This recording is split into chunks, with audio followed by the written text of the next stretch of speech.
brought to you by Palvi Agrico. आता शेतीसाठी जे काही लागणार ते घरपोच मिळणार, तेही मोबाईलच्या एका क्लिकवर. हिंगोलीत नगरपालिका निवडणुकीचं वातावरण ऐन हिवाळ्यात तापलं आहे. शिवसेनेचे आमदार संतोष बांगर आणि भाजपचे आमदार तानाजी मुटकुळे यांच्यातील कलगीतुरा शिगेला पोहोचला आहे. एकीकडे पोलीस झडतीचे आरोप तर दुसरीकडे शिवीगाळीचं राजकारण. तर बांगर यांनी 50 कोटी घेतल्याचा दावा भाजपच्या आमदारांनीच केला आहे. नेमकं हिंगोलीमध्ये घडले काय ते एकदा पाहूयात.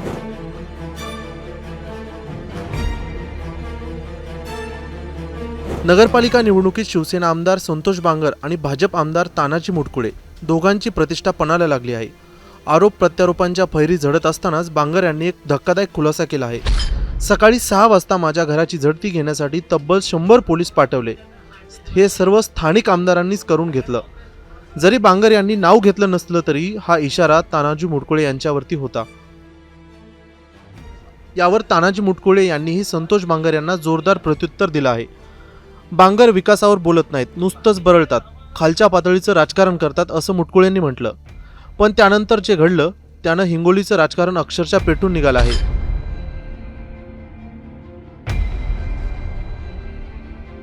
नुकत्याच झालेल्या प्रचार सभेत बांगर यांनी नाव न घेता मुटकुळे यांच्यावर जोरदार हल्ला चढवला. शिवीगाळ करत थेट वैयक्तिक टीका केल्याचं पाहायला मिळालं. बांगर नेमकं काय म्हणाले आहेत तुम्हीच पहा. आमदार तर तुम्हाला सांगतो लबाड अलग लक्षात बोलते ये चलते ये करते ये. 2014 आमदार व्हायच्या आधी याच्याकडे काय होतं याच्याकडे. आज 20 कोटीचा महल बांधलाय त्यावर. 20 कोटीचा महल कुठून आला? सोयाबीन निघले यानं, शेत निघले यानं, भरल्यानं. काय केलं यानं, काय केलं?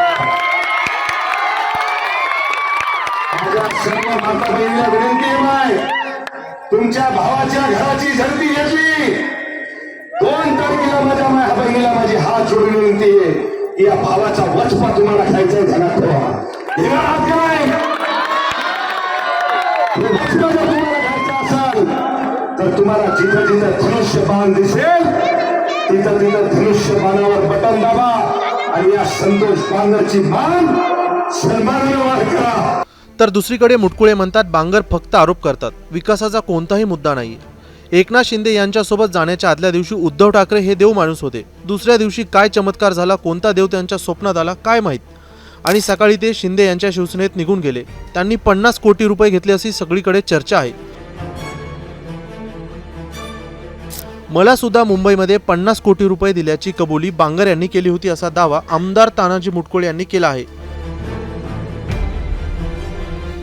मुटकुळे यांनी बांगरावर गंभीर आरोप करत काय म्हणाले आहेत तुम्हीच पहा. एक आरोप केलाय की संतोष बांगरांनी ज्यावेळेस शिवसेनेमध्ये एकनाथ शिंदेचा हात धरला त्यावेळेस त्यांनी 50 कोटी रुपये घेतले. नेमकं काय याच्यामध्ये काही आपल्याकडे काही पुरावे आहेत काय? आता आदल्या दिवशी रडून उद्धव ठाकरे देव आहेत, तुम्ही उद्धव ठाकरे सोडून जाऊ नका, तुमचे लेकराबाळ सांडी होतील, तुम्हाला बायका मिळणार नाहीत, हे प्रसार माध्यमांनी तुम्ही दाखवलेलं आहे. याचा अर्थ काय होतं? याचा अर्थ आणि लोक सगळीकडे चर्चा करतात. मागील काळात संतोष बांगर आल्यानंतर प्रत्येक जागी 50 खोके एकदम ओके अशा घोषणासुद्धा लोकांनी दिल्यात.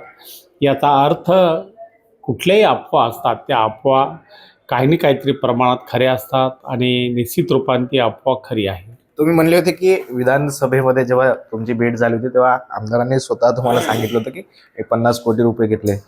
आता ते काय हो म्हणणार आहेत का तुम्हाला? मी म्हणलो म्हणून मला म्हणले ते की बा 50 कोटी रुपये दिले म्हणजे दादा मला. आता ते त्यांना विचारलं ते काय हो म्हणणार आहेत का? आता त्यांनी एक आणखीन आधी तुम्हाला ते आमचे नेते म्हणत होते, आता तुमच्यावरती आरोप करतायत. ते म्हणतात की तुम्ही जिल्ह्याचं तोंड काळं केलंय. अशा पद्धतीने टीका करणं योग्य वाटते? प्रेमात आणि राजकारणात सर्व माप असतं.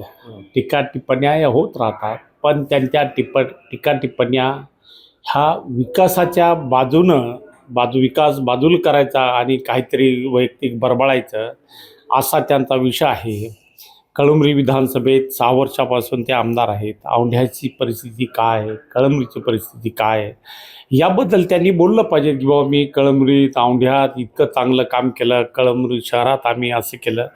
ते बोललं पाहिजे. ते बाजूला ठेवून त्यांनी वैयक्तिक टीका करणं ही काय योग्य गोष्ट नाही. त्यांना कळायला पाहिजे.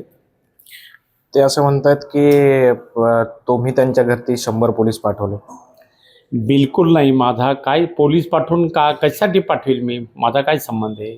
ते निवडणूक आयोगानं ही निवडणूक हाती घेतलेली असते. निवडणूक आयोगाच्या आदेशानं पोलीस काम करत असतात. आणि कालच आपल्या हिंगोली शहराचे PI मोदे साहेब यांनी तर हे फेटाळलं साप की आम्ही पोलीस गेलोच नव्हतो म्हणून. आता ते खरं काय खोटं काय त्यांनाच माहिती आहे. आमदार संतोष बांगर म्हणतात की त्यांच्याकडे अशी एक क्लिप आहे जी बाहेर आल्याच्या नंतर तुम्हाला आत्महत्या करण्याची वेळ येईल. त्यांनी ती क्लिप व्हायरल करावी. त्यांचं स्वागतच करेल मी. निश्चित रूपानं त्यांनी त्यांच्याकडे आहे ती क्लिप व्हायरल करावी. साहेब, कधी काळी तुम्ही चल मेरे साथी चल म्हणणारे दोघं जण आमदार मित्र पण होते. अशा पद्धतीनं ते टीका करतायत तुमच्यावरती, तुम्ही त्यांच्यावरती टीका करताय. त्याच्यामुळं राजकीय वातावरण जे आहे ते दूषित होते असं वाटत नाही? राजकीय वातावरण दूषित करण्याचं काम संतोष बांगरच करू लागलेत. आम्ही तर विकासाच्या पलीकडे काही बोलत नाही. हिंगोली शहराचा विकास, हिंगोली विधानसभेचा विकास हाच एक विचार घेऊन आम्ही गेली 11 वर्ष काम करतो. बाबुरावजी बांगरसुद्धा 5 वर्ष नगराचे अध्यक्ष होते. त्यांनीसुद्धा मोठ्या प्रमाणात या शहराचा विकास व्हावा त्यासाठी काम केलेले. बाकीच्या गोष्टी त्यांना वेगळं वळण द्यावं त्यासाठी संतोष बांगर हे बरबरू लागलेत. रात्री तुम्हाला शिवीगाळ केली आहे त्यांनी. एका सभेमध्ये त्यांनी तुम्हाला आरवाच्या भाषेमध्ये शिवीगाळ केली. तुमच्या संदर्भात बोलताना त्यांनी वाईट शब्द वापरले. नाही, त्यांना लखलाप हो. त्यांना काय बोलायचं बोलू द्या. त्यांच्या पायाखालची वाळू घसरलेली आहे म्हणून त्या आरवाची शिवीगाळ करणं ही ती लोकांना पचनी पडत नाही. आणि लोकांनी मला 11 वर्षात बघितलेलं की आपला आमदार कसा काम करतो, लोकांशी कसा वागतो. त्यामुळं संतोष बांगरच्या सर्टिफिकेटची मला काय आवश्यकता नाही. काल म्हणजे आमदार आहेत शिवसेनेचे हेमंत पाटील, त्यांनी त्यांची पाठराखण केली बांगरांची. अशा पद्धतीनं पोलीस घरी पाठवणं, पोलिसांवरती राजकीय दबाव आणणं हे व्यवस्थित नाही असं त्यांचं म्हणणं होतं. ते म्हणले की आम्ही तक्रार करू CM कडे. निश्चित रूपाने त्यांनी तक्रार केली पाहिजेत. आणि ते नेते आहेत शिवसेनेचे या जिल्ह्याचे, त्यामुळे त्यांना पाठराखण करणं आवश्यकच आहे. त्यांच्या कार्यकर्त्याची पाठराखण ते करणार झाले. त्यांनी तुम्हाला पण विनंती केली की अशा पद्धतीनं वक्तव्य टाळावे. इथनं पुढं शिवसेनेकडनं असे वक्तव्य होणार नाहीत. मात्र संतोष बांगर सातत्यानं असे वक्तव्य करतात. निश्चित रूपानं एकेकाळचे आमचे ते खासदार होते, आमचे त्यांचे आताही चांगले संबंध आहेत. त्यांनी दिलेल्या सूचनाचं निश्चित रूपानं आम्ही पालन करू. आता दोन्ही नेत्यांमधील जुना संघर्ष पुन्हा एकदा भडकला असून निवडणूक मैत्रीपूर्ण राहिली नसून महायुतीत कुस्ती सुरू आहे. हिंगोलीत शिवसेना आणि भाजपच्या आमदारांमध्ये सुरू झालेले राजकीय युद्ध नेमकं कुठे थांबतं हे पाहणं महत्त्वाचं ठरणार आहे. ब्युरो रिपोर्ट, मुंबई तक.